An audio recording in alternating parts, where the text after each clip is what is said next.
Meanwhile, the United Nations calls on both parties to work towards a lasting ceasefire. Secretary General said he regretted the resumption of hostilities in Gaza and Israel. He urges all concerned parties to swiftly find a way to resume the pause in the fighting and facilitate the release of more hostages. We appeal to the parties not to resort to further military action that can only make the already catastrophic humanitarian situation in Gaza worse and to spare civilians from more suffering. The Secretary General reaffirms his call for true humanitarian ceasefire. For more analysis on the renewed fighting in Gaza, we're joined by Dr. Usuf Chikte, who speaks for Boycott, Divestment and Sanctions Coalition in South Africa, and Palestinian lawyer Mohammed Khatib. Gentlemen, very good evening. Appreciate your time. Thanks so much for speaking to us on the show. Mohammed, allow me to start off with you. Just give us the state of the Israel-Hamas truce. What is happening on the ground at the moment from what you're aware? You know that the situation is escalating again. The Israelis continue, and they were like, it wasn't ceasefire. It just only was like, a postponed of attack. They didn't declare that they stopped the war, or they did the ceasefire. It just was like, just only for the hostage and the prisoners swap and for achieving their goals. But what's happening here is more aggressive, is more brutal. It's more more killing, like just only hundreds of people in 2 days. This is, and we are, that 20,000 before the war, and now it's come again in the situation that around more than 40 or 50, 100 attacks has been against Gaza just only for the 2 days. Families. Full families were killed, and before and now. So the situation is getting back again. It's true that we were hope that this postponement of the war or the ceasefire will continue for more and more days to allow the people who are in the field and in the ground to at least to breathe from the attacks. Dr. Usuf, Let's talk a little bit about this truce and why it only lasted the 7 days. What are some of the factors that contributed to it not going any longer than the 7 days? In fact, I think it was initially meant to go 4 days, and there was an extension. Yeah, the truce was on the basis of that the prisoners of war and the civilians who were captured in the process of the war were going to be released, and the Palestinians fulfilled their side of the bargain. And there was great deal of international interest to get all the prisoners of war and the civilians who were caught up in that out, especially the international ones. So we had about 104, more than 104, 1 to 300 of prisoners swapped between the Israelis and the Palestinians.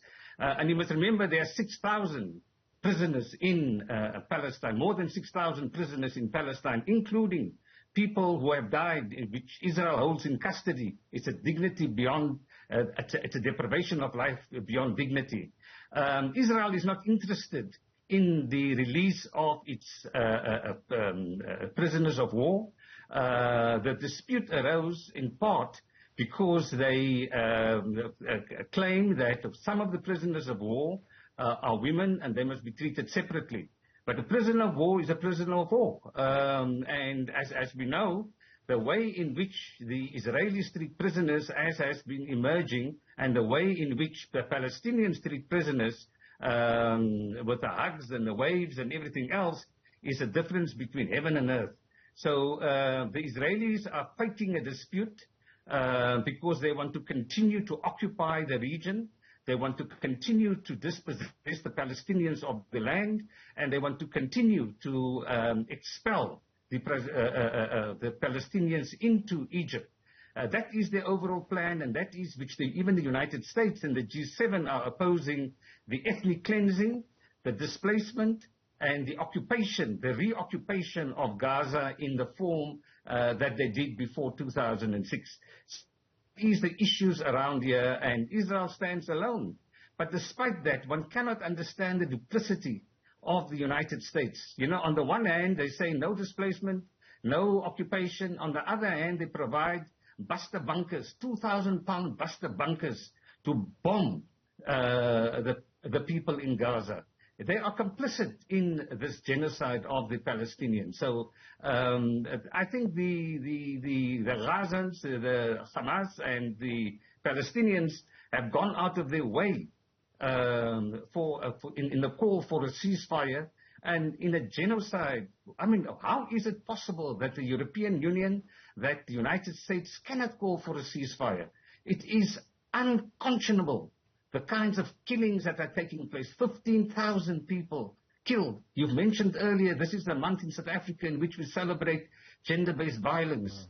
The war against Palestinians is a war against children and women. Well, Dr. Usuf, we've recently heard a number of European countries individually condemning Israel for these continued attacks on Gaza. But allow me to bring Mohammed into the conversation.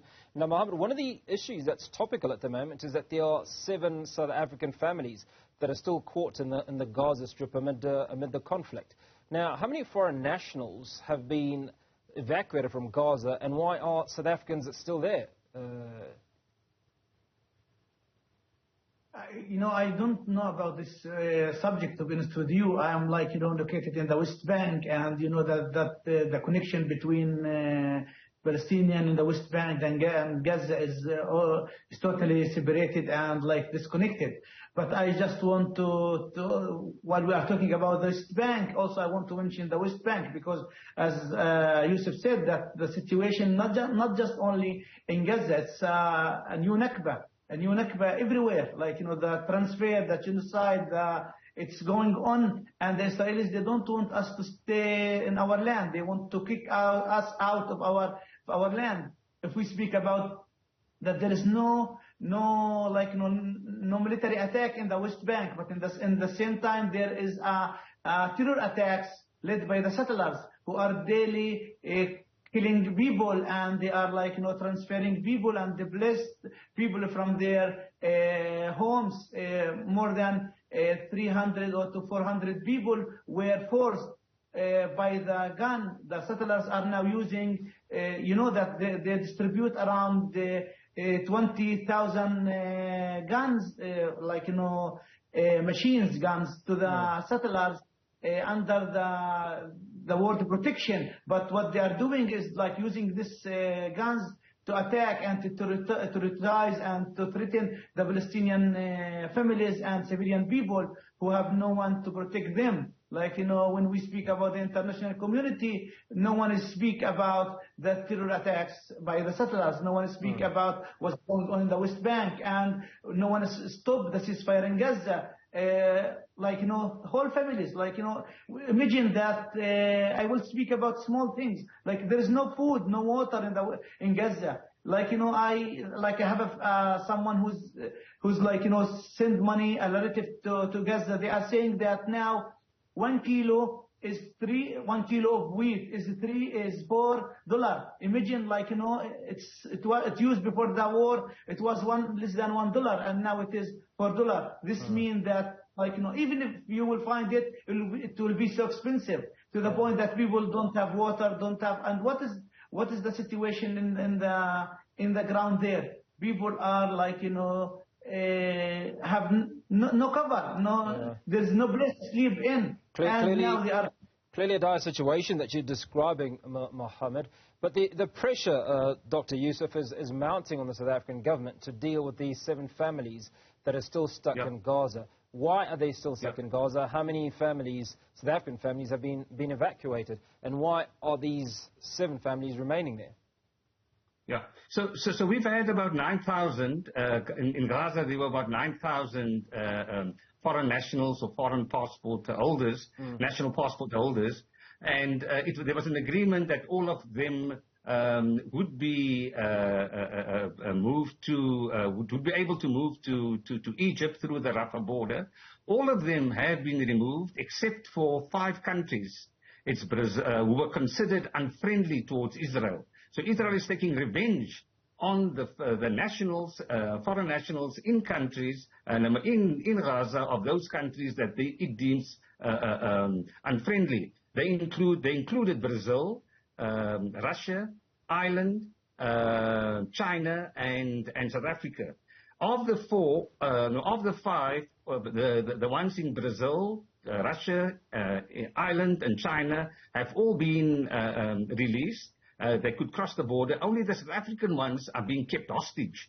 They're being kept hostage. It's about 7 families, and it includes about 23 persons, 7 individuals with South African national passports, and it includes about 23 people. But they've been kept hostage because Israel wants to punish South Africa, and it wants to, because of Israel's South Africa's stance, having submitted an application to the International Criminal Court for Israel's war crimes.